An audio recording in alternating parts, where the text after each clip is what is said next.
Hello, welcome to another session. This is last topic in our chapter 1, which was about introduction. This is 1.5 psychology of testing. So, we'll discuss about the psychology of testing, tester and developer mindset, and how we can effectively communicate for achieving the better quality and maintain the positive relationship. At the last, we will discuss about the test levels. Test levels, so how we can achieve those levels and for better quality product.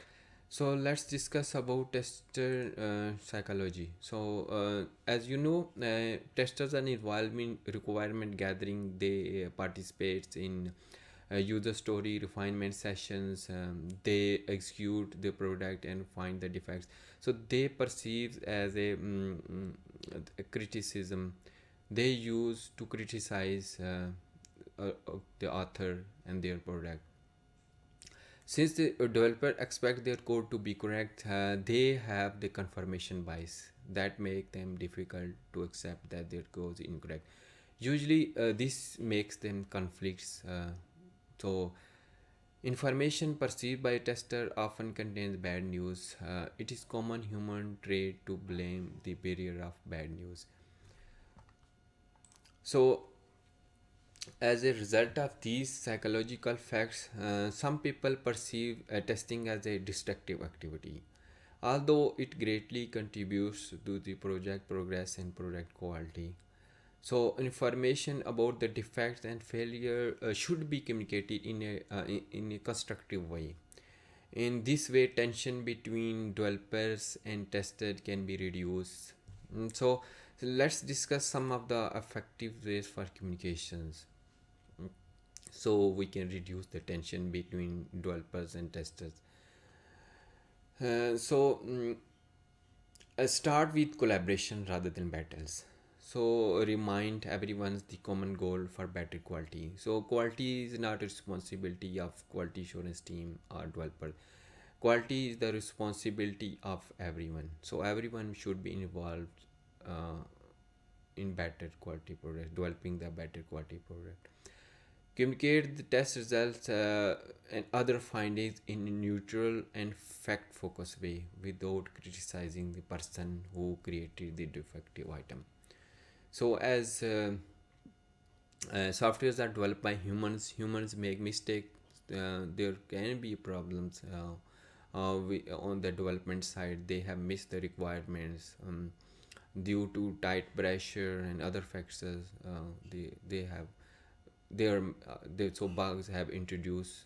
So in this way, focus should be on bugs rather than the person who created the bug or who introduced the bug in the software product. So try to understand how the other person feels and the reason that they may reflect on negative information. So confirm that other person has understood what you have said and vice versa. Testers and developers usually think differently. Uh, so Developers usually thinks that they have built the right products with the right mindsets. You can find more defects. You can improve the product. So, testers' mindset should include curiosity, professional pessimism, a critical eye, attention to detail, and motivation for good and positive relationship between their colleagues. A tester's mindset tend to grow and mature as the tester gain experience. If let's see this one of the example, you can see. Suppose this is person A and person B. Suppose person A is tester and person B is developer. So person A says this is 6 and person B, which is developer, says this is 9. Both are right, they are not wrong, but they are on different places.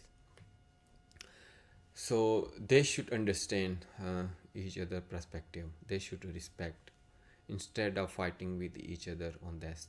This is 9. I said this is the 9, and QA will say no, this is 6, and this case tension between developer and tester will arise, and this will not help to improve the quality. This is not good habit. This creates problem in the team. So a developer mindset may include some of the element of a tester mindset. Developer can test their product with the right mindset, but developers usually over the when they gain the experience, they become architect. They are not interested in finding the defects and finding what may go wrong with those solutions. They develop and architect those solutions. Confirmation bias makes them difficult to find mistake in their own product. Okay, let's discuss about independent testing. Having some of the test activities done by independent tester increases defect detection effectiveness.